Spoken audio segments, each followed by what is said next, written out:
I used to be very aggressive, I had anger problems. I just used to fight people all the time. I didn't care, I didn't care about people's feelings or what they were going through. I just used to go out and just abuse and terrorise people all the time. I went to prison twice. The first time I went to prison, I had a fight with these two girls and I stabbed one of them. So I went to jail. That was the result of that anger, pride. And the second time I went to jail was for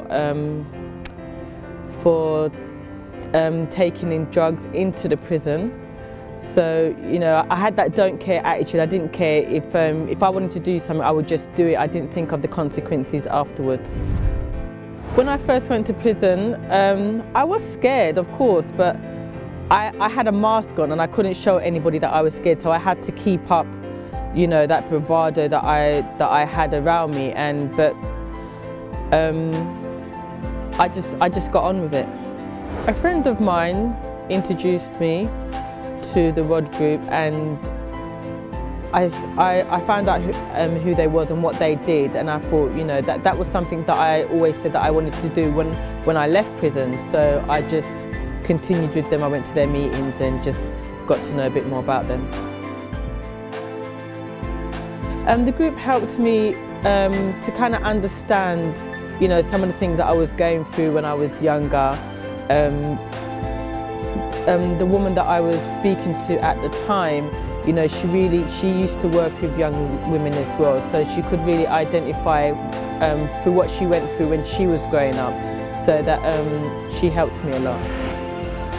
When I came out of prison, it was very difficult. I thought, you're in there and they tell you that, you've served your time, you're rehabilitated, so they're letting you out, you're going home.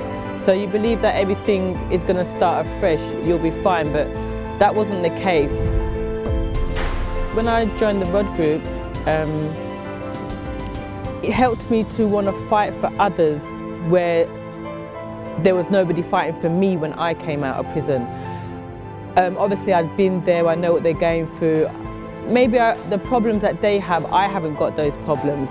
But I had been in prison, I'd come out, there was, there's times where I could have gone back to my old life, selling drugs, beating up people, being violent, just being a nasty person. But, I wanted to change, and I was determined that I wanted to change. So that's what I want to give back to others, those that are inside in prison, those that are coming out. Give them that support, give them that confidence, that motivation, that they can do anything and they can achieve anything that they want to achieve. It's not impossible.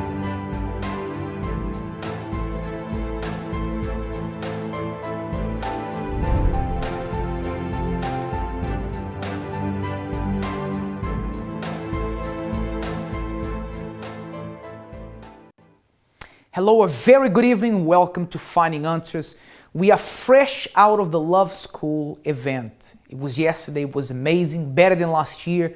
And we're going to prepare a video shortly, in a few days, for you to see some highlights of the event that happened yesterday. It was absolutely amazing. Now, today we're going to be talking about the addiction to social media. And let's include in the social media, let's include internet, because social media stems from the internet. We're going to be talking about this, talking about how serious this problem has become. And I'm going to already let you know that tonight's testimony, tonight's real life story is very graphic. And if you're prepared for a very graphic story of how this can completely ravish someone's life and destroy and take away their self-worth, prepare yourself, because this real life story is indeed very powerful. Now, usually we show you what people have to say about this topic in the streets of London towards the later part of the program. I want to show you now at the beginning for a very specific reason. You're going to see. Let's see what the people of London have to say about the addiction to social media. Well, this is a very tricky one because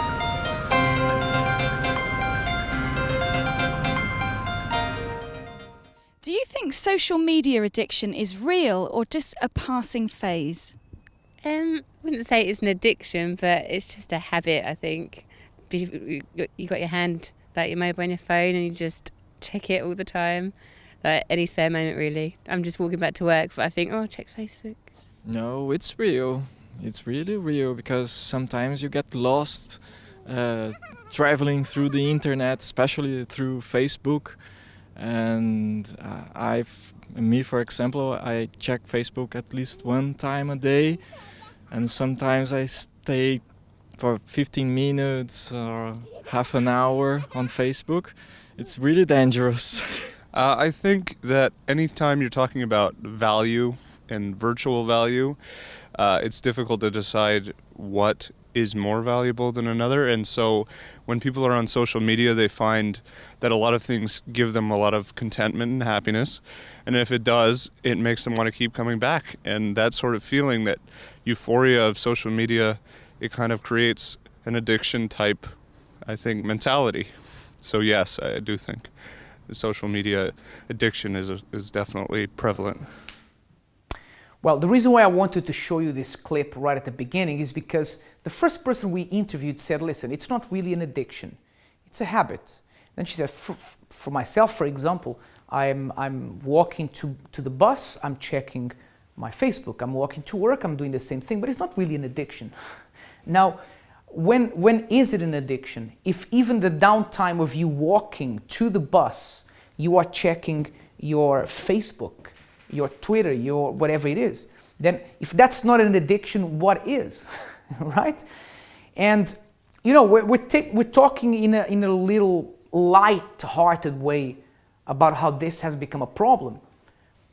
But the truth is that social media has now become so serious in terms of the destructiveness that it causes in people's lives, that Facebook is now responsible, is now cited, if I'm not mistaken, for a third of divorces.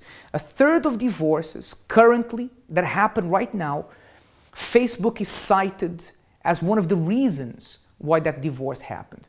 Now, if you were to rewind a few years back, there was no Facebook. So, a third of divorces then would not have cited Facebook. They are now. So that shows you how social media can even infiltrate relationships and marriages, and it can become a problem. And stay tuned, as I said, for the story, the real life story you will see in the studio here with me. Now, China recently opened rehab hospitals for people with an addiction to the internet.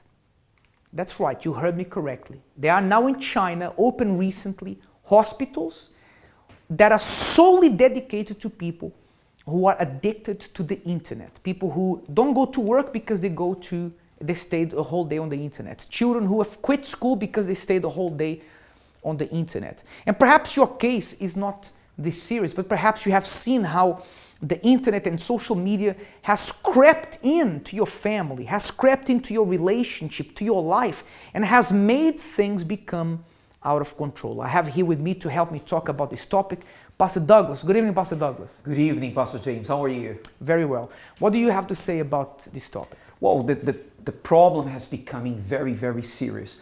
Research says that they in Japan, they recently carried out research, and they took two groups of people, two groups of students who would spend more than 4 hours a day on their mobile phone, and the other group of students who would spend only 30 minutes on their phone. And they came to find out that those who spend 4 hours a day on their phone, their grades at school were dramatically low, and especially in maths. But let me tell you why. We didn't need studies to find that out, right?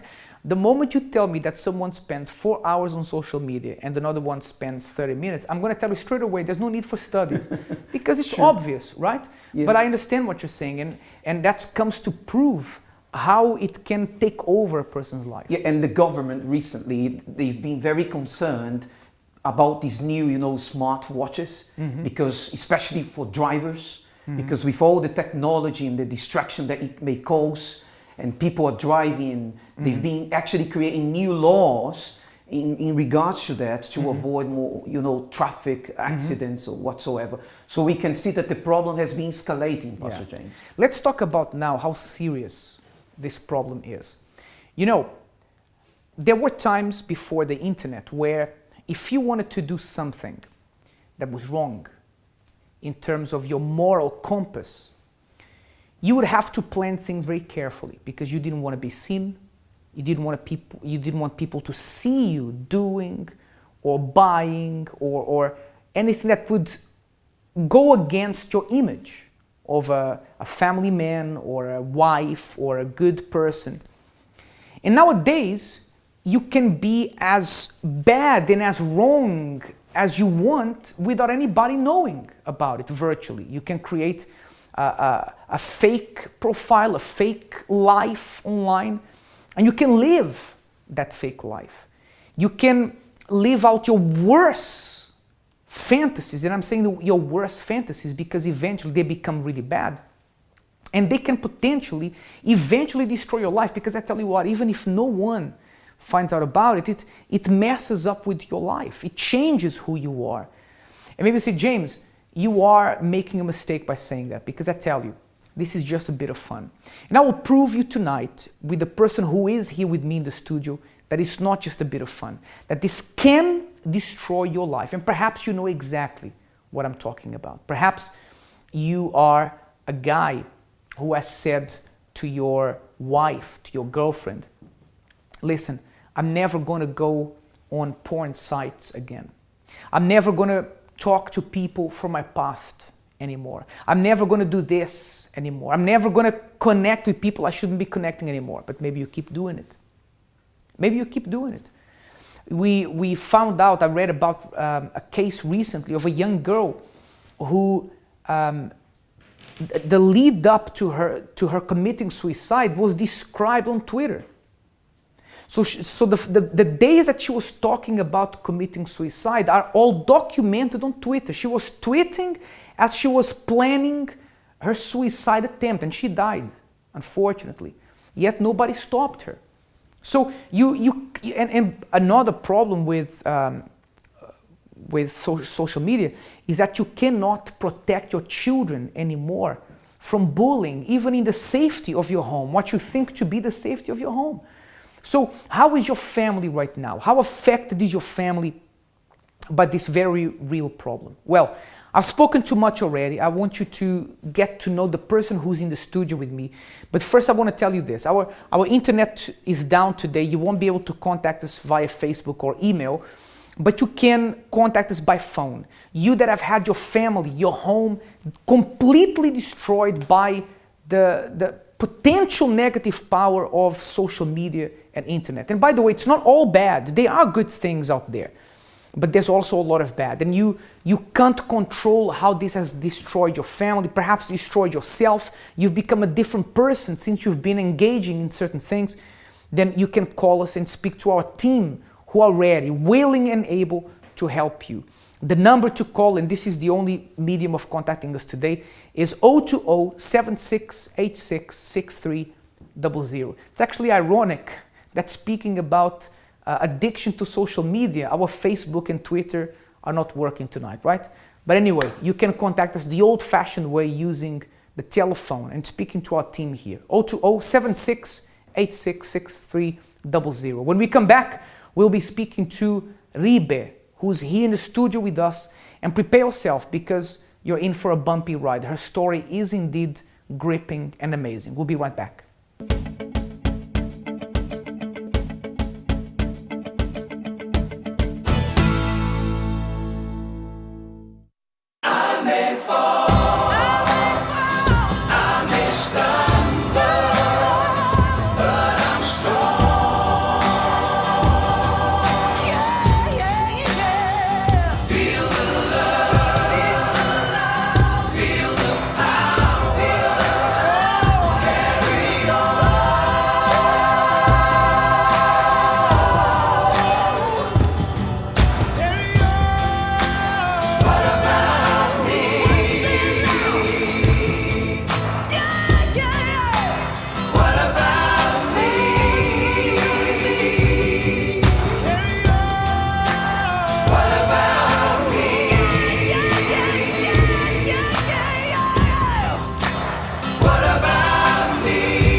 Here's some more information we found about addiction to social media. Have a look.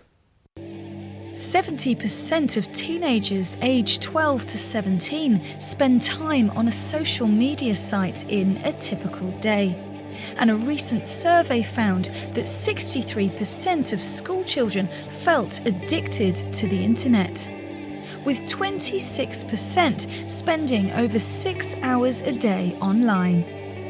Those that interact via social media on a daily basis are 5 times likelier to use tobacco, 3 times more likely to use alcohol, and twice as likely to use marijuana, with 40% being more likely to have seen pictures of people using these substances.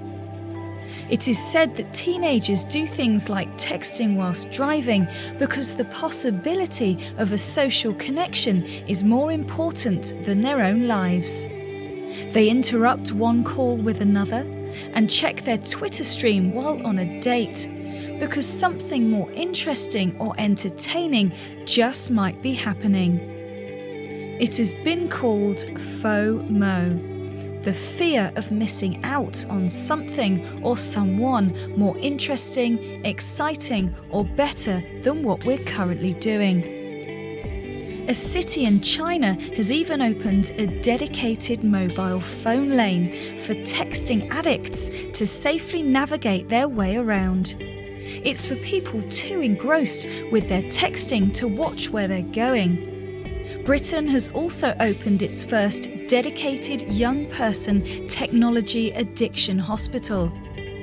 It is questionable as to whether social media addiction actually exists, but researchers have found some behavioural similarities between excessive internet users and substance abuse, including tolerance, withdrawal, unsuccessful attempts to cut back, and impairment in functioning.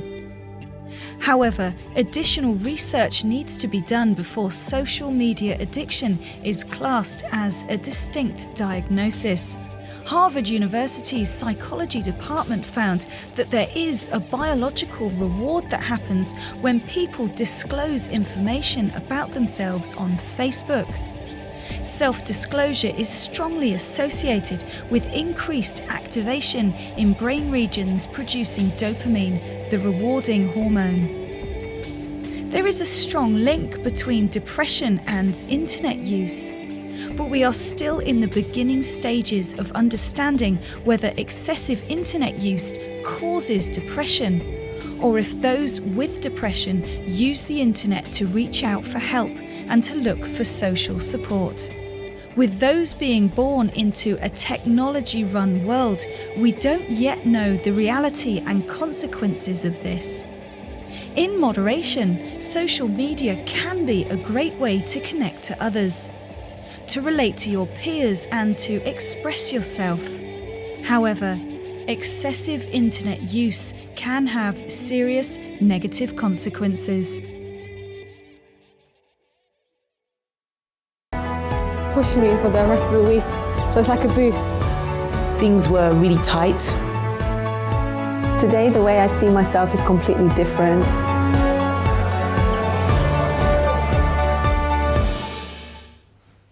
Welcome back. So I have here with me Rive. Did I say your name correctly? Yes.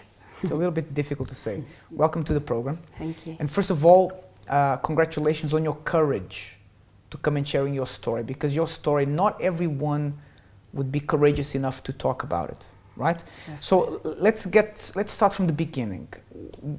How did you get involved in the things that eventually you get involved? Where did it all begin for you?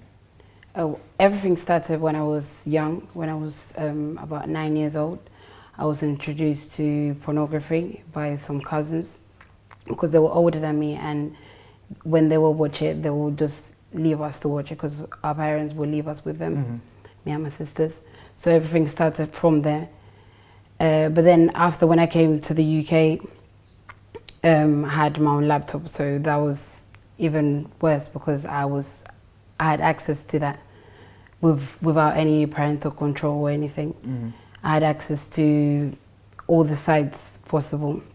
So I had a MSN account. Back then it was MSN. I had loads of different sites as well, and from there I started speaking to friends first, because obviously I was here and my friends were back there. So I started speaking to friends, and this friend knew this other friend, so I started speaking to other people that I didn't know. I started speaking to different men, I started speaking to boys, anyone. So how old were you when this started? When I came to... Yeah, when you had your own laptop and you started talking to all these people. I was about 13. 13. What was the attraction for you to these pornographic websites? Because usually you associate that with boys, right? Although studies show that 3 in every 10 people who access porn are women. So what was the attraction in that for you? Really, I think someone else was in my laptop and they watched it, because when I watched it, I was young, I was 9, but then I never used to watch it like regularly. But when I saw that website, that's when everything started. I started watching it more and more often as well. So I would watch it every day. Every day I would, when I came from school, I would go on my laptop, I would pretend I was doing work or anything, and then I would be there, I would watch it, and I would speak, as I said, I would speak to different people. And then from there, that's when I started speaking to men. And from there, I wanted attention, because I never used to get much attention. So I wanted attention, I was seeking for attention. So I started to speak, I started speaking to men. And from there, everything started, because I used to really feel low within myself. So that was like a hiding place for me. I would speak to them, and at first it wasn't really nothing sexual or anything, but then they will compliment me here and there, and I will feel better about myself. So anything that they will say for me to do, I will do it. So that's when they started asking me, oh, can I see you on webcam or things like that? So I will put my webcam on, and then we'll have like conversation through the webcam, and then everything started leading to more sexual things. Or I want to see you like this, I want to see you like that. And then that's how everything led into different things. So it possibly started you did that one time and you had never done that before, and then did it become like a regular thing? Yes, it was every day. Every day I came from school, I would do my homework and I would go, and I would be up till late at night just watching pornography or speaking to people, different men from different websites. So what would be, like I said before, what would attract you to do that? Why did you feel the need to do that? Because I just felt lonely, because at first I was here, I was just living with an auntie. I didn't have no friends, my sisters went here. So at first I just wanted friends, I just wanted people to speak to. But then I was just getting addicted to it. I just couldn't stop flirting with this man. I couldn't stop speaking to these people. So you mentioned flirting, but it was a lot more than flirting, right? You would, it's like you were sleeping with these people, but they were on one part of the country or the world, you were there and they were watching you, you were watching them. You said because you had issues about how you felt about yourself. When that would happen and they would compliment you and they would say, oh, you're so nice at this, did that make you feel better at that moment? Definitely did. I used to post pictures on Facebook, I used to post pictures on different sites for people to say, oh, really nice, or you're looking really beautiful. And then that's when, if someone said that to me, that's everything just started from there. Right. And they will speak to me, and that was really... Okay, so it's like if someone said to you, you look so beautiful, that's it. That's it. That was it. That was really... They had won you over. Definitely. I was really... That simple. I was really low within myself that anything that they would say, I just believed. Did that become an addiction for you? I mean, of course it has. It had, because from what you said, it was something you did every single day, and it went on till late. Did you see that taking over your life? It did take over my life, because I didn't want any other friendship outside. I was just there. I never used to go out or anything like that. I was just there with my laptop in my room.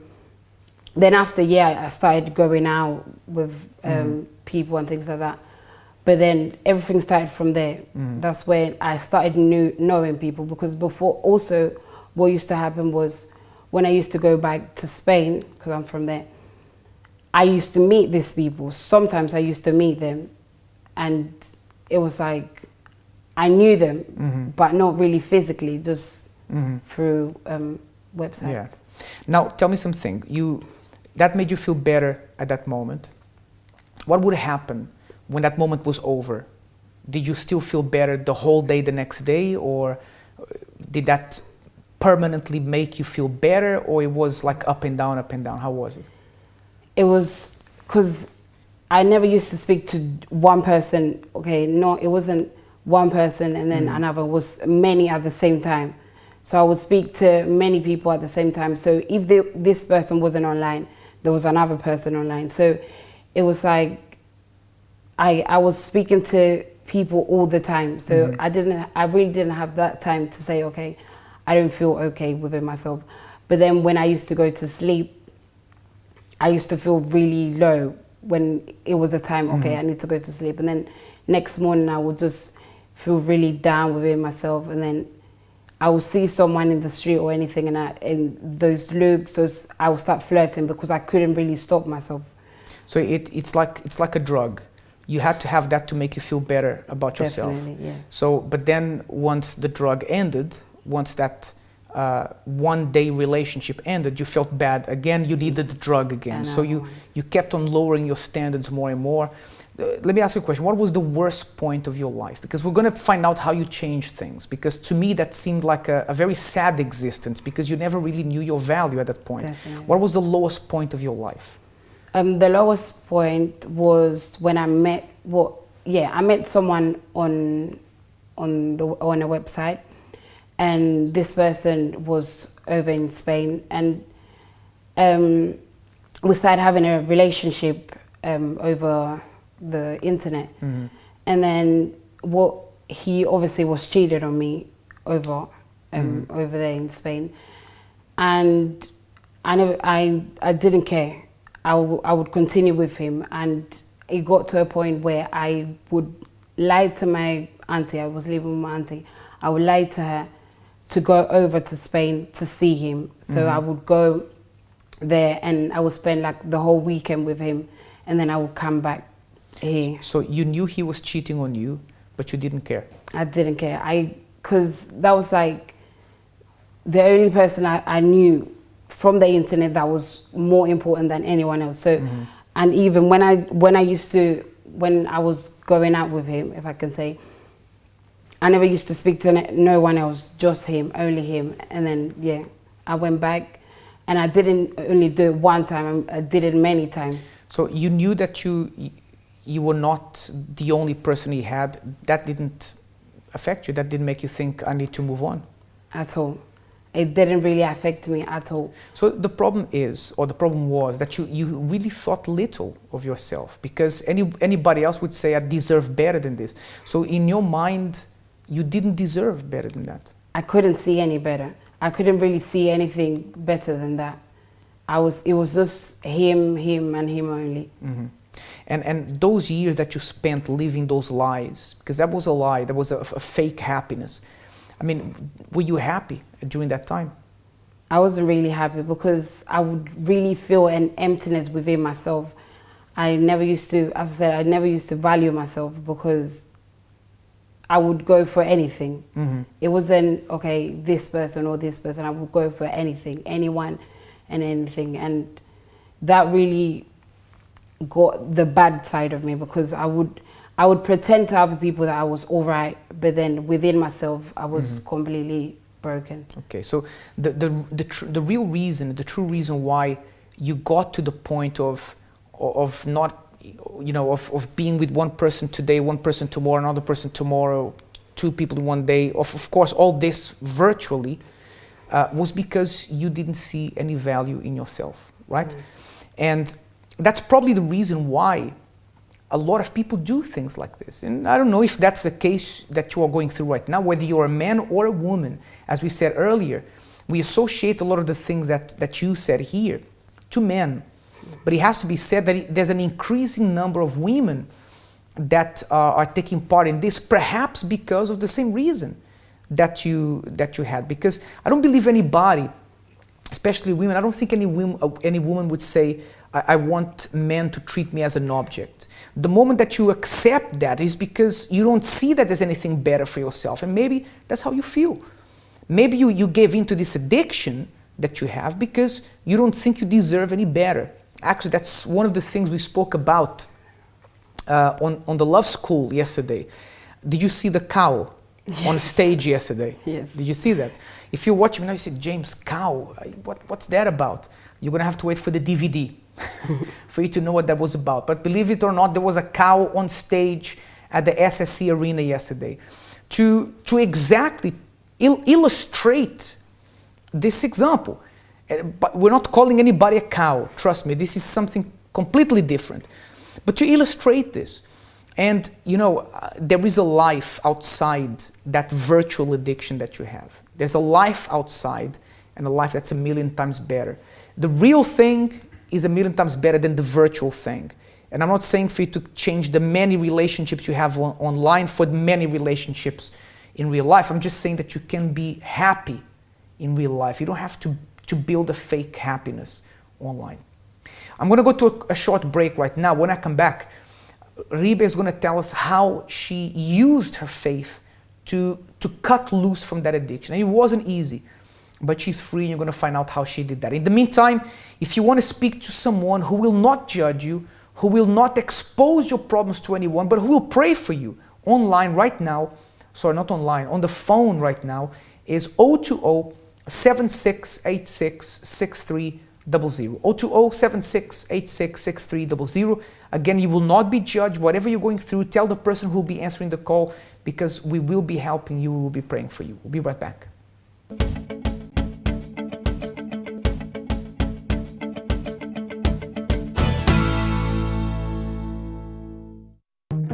What would you do if you had to protect a great treasure? If the answer is obvious when it comes to material wealth, it should be even more obvious when the treasure is greater: your marriage. In Bulletproof Marriage, the couple Renato and Cristiane Cardoso offer solid guidance to those who appreciate the value of their relationship and want to shield it against the risk of divorce. Besides their years of counselling thousands of couples, Renato and Cristiane present the hugely successful TV show The Love School, as well as marriage courses around the world. In over 2 decades, they have lived in 3 countries and have given hundreds of talks in more than 30 countries. Speaking from their long and sometimes troubled marriage experience, the couple offer practical tips to protect current and future relationships. To order your book online or for more information on the Love School event 2014, visit our site, theloveschoolevent.com. This event was brought to you by the UCKG Help Centre.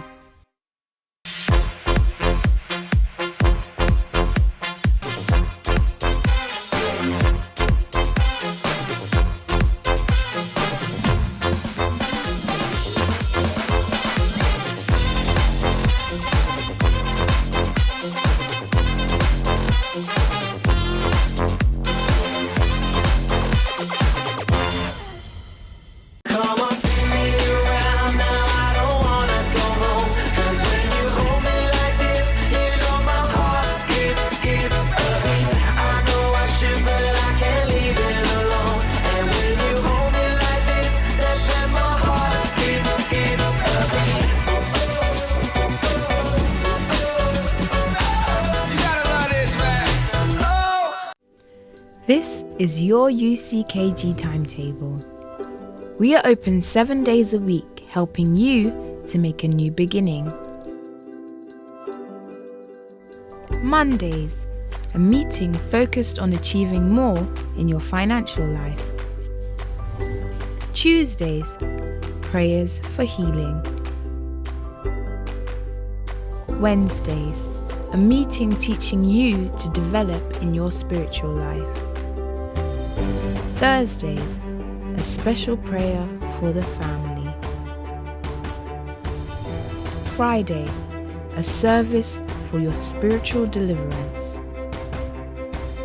Saturdays, Find the One, a service specifically tailored for your love life.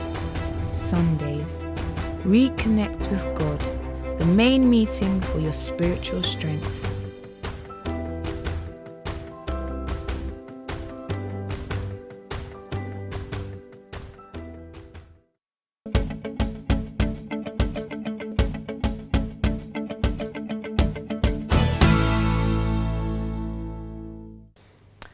Now, we're going to hear how Rive managed to turn her life around, what made her cut the umbilical cord with that terrible life that she had before.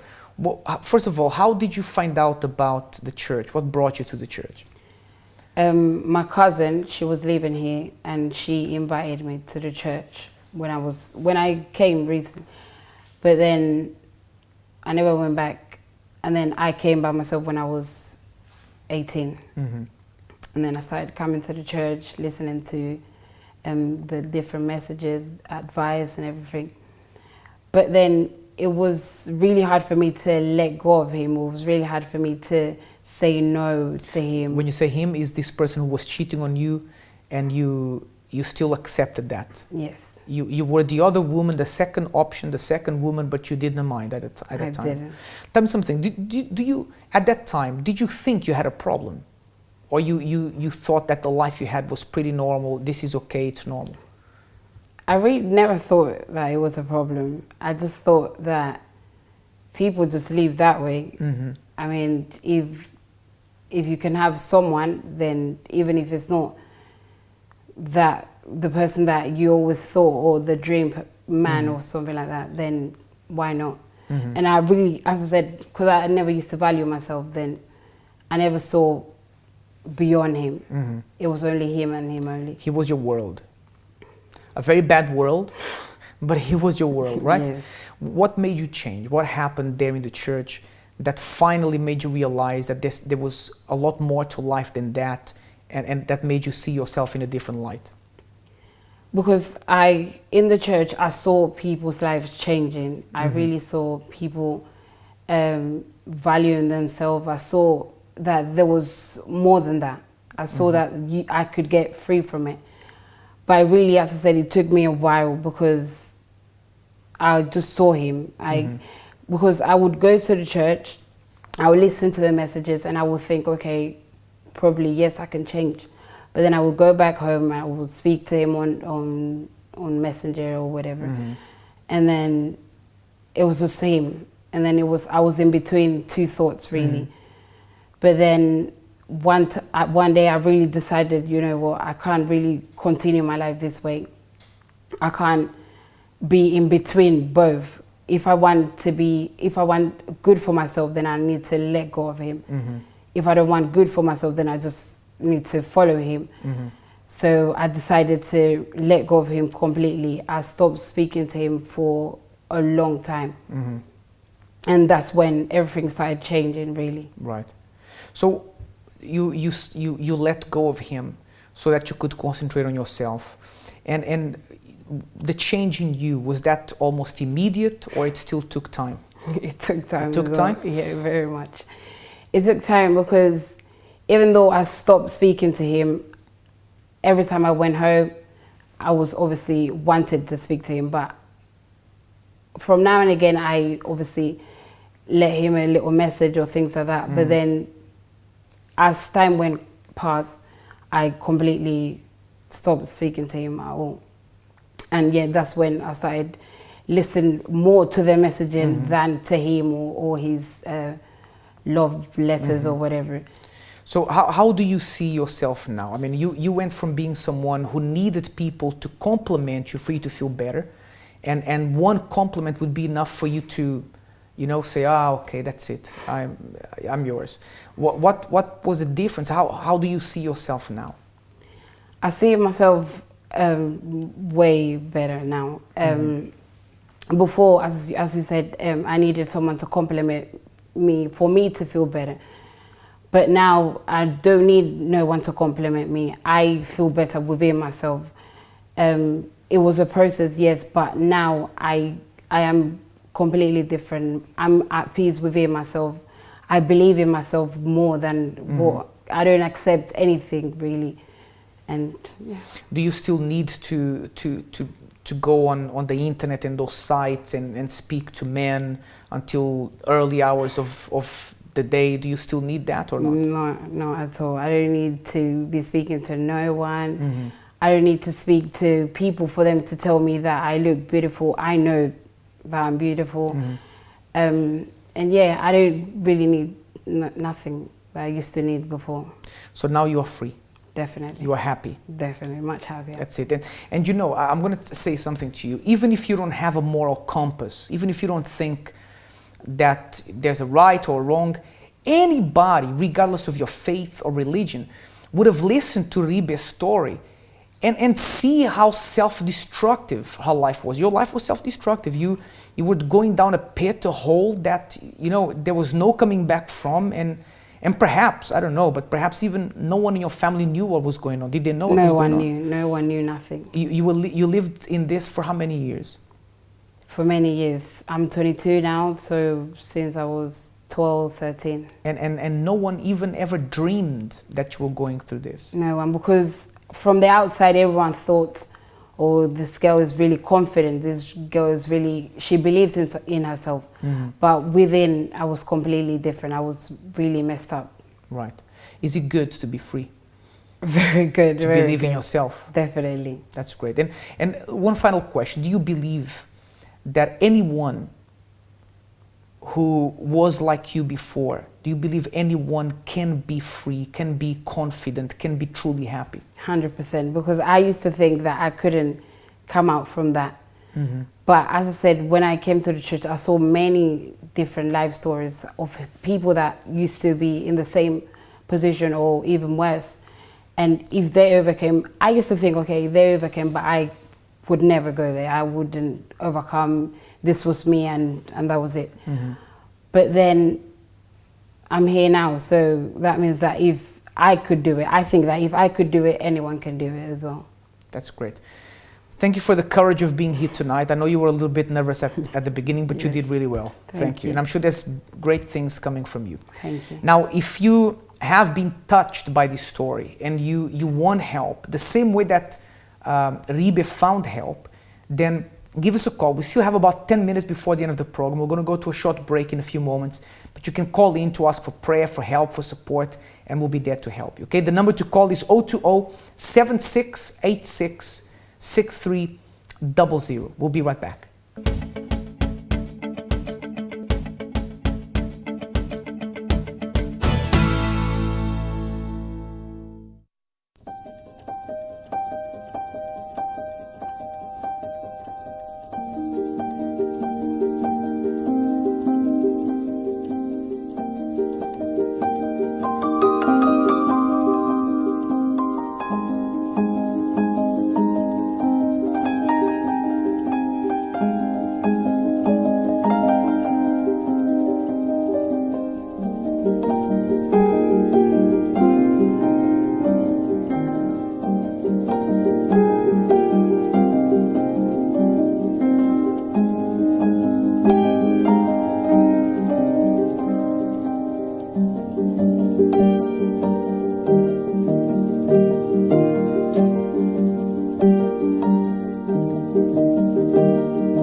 You know, after listening to this amazing story here tonight, one has to say that perhaps one of the reasons why most people struggling with an addiction to social media or internet or porn, whatever it is, one of the greatest hindrances for these people to seek help is the embarrassment factor, the shame factor, because you don't really want to portray yourself as an addict to anything. Never mind social media, never mind porn, never mind internet. So of course, any person who's an addict will say, I'm not an addict, I can stop whenever I want. Like the lady in the video in the beginning, right? Who said, it's not an addiction, it's a habit. We know it's an addiction though. But here's the thing. No matter how embarrassed you feel about something, did you know that embarrassment can be good? Shame can be actually good, because when you're ashamed of something, Pastor Douglas, that can be like fuel for you not to do something again. So if I come to, please, Pastor, let's make use of our video wall here. Stay here next to me, please. Absolutely. I'm here with Pastor Douglas. Listen, if I come to you for help and I say, Douglas, I'm struggling with this problem, with this addiction. I don't want to be like this anymore. I'm exposing my problem to you. And when I do that, is it embarrassing? Yes, it's embarrassing. Come on, if I say that it's not, I'll be lying. You know, if I ask Rive, was it embarrassing when you probably spoke to someone about the problem you had? Was it embarrassing? It was embarrassing. I mean, now that she was here talking about her story, she was courageous about it, which is great. But you saying I have this addiction, it is embarrassing. Come on, if you're saying that it's not, then there's something wrong with you. Because it is. But then again, this embarrassment can be a good thing, because I don't want to feel this embarrassment again, so I won't do this again. I'm not going to go back to this addiction because I don't want to go through the humiliation again of coming to you and say, listen, help me because I'm going through this problem. So it's a matter of intelligence to go and seek help. Because when you do that, yes, it's embarrassing, but once you go through that help procedure, that help process, you can be free. And when you seek help, that's when you can find your way out of it. Mm-hmm. And you know, unfortunately, Pastor James, it's not a few people who've been suffering now. Mm-hmm. And you know, they because of the embarrassment of seeking help, they rather keep the problem, struggle with the problem, rather than seeking help. It looks like it's harder for them to get rid of the embarrassment or seeking help. And actually, there's two kinds of embarrassment, right? There's the embarrassment of being in the problem, in the addiction, and carrying on in that addiction. That's embarrassing as well. Of course, seeking help can be embarrassing, but it's a good one, because once you go through that, that's it, right? The cat's out of the bag, as they say, and now you can get on with your life. You can deal with the problem. Again, if you don't want to do that, you have the embarrassment of being addicted for, you know, like Ribe said, from 12 years old. 12 years old. You shouldn't have been exposed to those things, right? But you were, unfortunately. From 12 years old to 18 years old. You know, wouldn't have been easier to say, I have this problem. Eventually she did that, but she could have done that a lot earlier. So the important thing is for you to seek help. That's very important. Seek help. And you know, she did seek help. And we can see that by talking to her honestly, meeting her in the studios, you can really tell that this young lady, you know, she went through all this. You can't, yeah. When you hear her story, I was reading the script before the show, and I even made a comment with you. Her story is a bit graphic and so forth. But when I saw her coming through, I said, wow, is that the lady that we are talking about? So you see what God, not religion, and that's, we have to make it very clear to the viewer, not religion. What changed the life of this lady was not religion, but faith, practice with intelligence. Absolutely. So I want to invite you to do something. Today's Monday is the beginning of a brand new week. Do you want this week to be different? Actually, have you noticed that people start diets on a Monday? People start resolutions on a Monday. Let's do something different on this Monday. Why don't you decide to hand over the control of your life to God? Let's do that. Let's take our life, hand the control of your life to God. And by doing this prayer, you can do that, and He can help you to overcome the addiction you have, the whatever problem. Maybe your problem is not an addiction. Maybe you're sick, you're dying right now, but you believe that God can heal you. Maybe you're struggling with a financial problem that hasn't gone away. No matter how much you wait, you fight, it just doesn't go away. But by faith, by prayer, you can be free from this. I have here with me right now a glass with water. I want to invite you for you to prepare your glass with water now. We're going to ask God to touch your life and to set you free right now. And by drinking of this water, you can be healed. You can be set free. Let's talk to God now. Prepare now for the moment of prayer.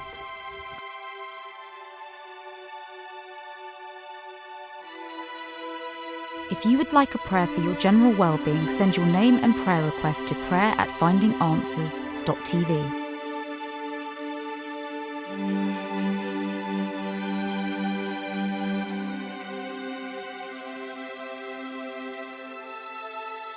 My Lord and my Father, in the name of the Lord Jesus, we enter your presence knowing that you are the God of miracles, the God of the impossible, the God who makes miracles to happen, and that for you, my Lord, there is no lost case, no hopeless case.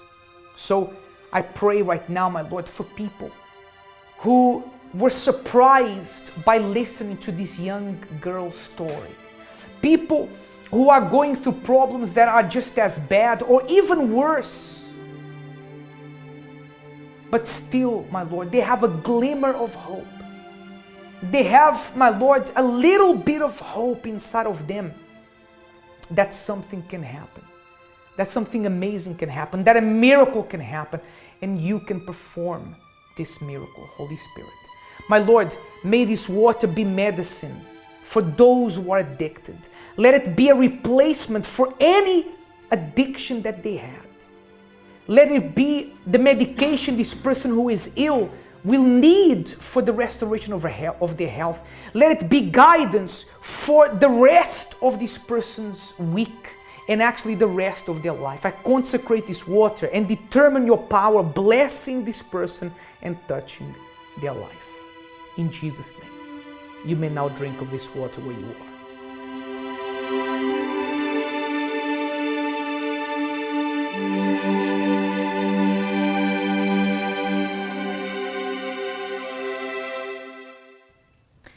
Well, I hope that you take something very important from tonight's program. That the longer you postpone dealing with the problem, the greater it becomes, the harder it is to deal with it. So why not deal with it now? Do it now. Deal with it immediately. And you will see how your life will get better. The quicker you do it, the better it's going to become, the quicker it will change. Okay? It's been a pleasure to be here with you tonight. We'll be back with you again tomorrow at the same time. Until then, have a wonderful night. May God bless you.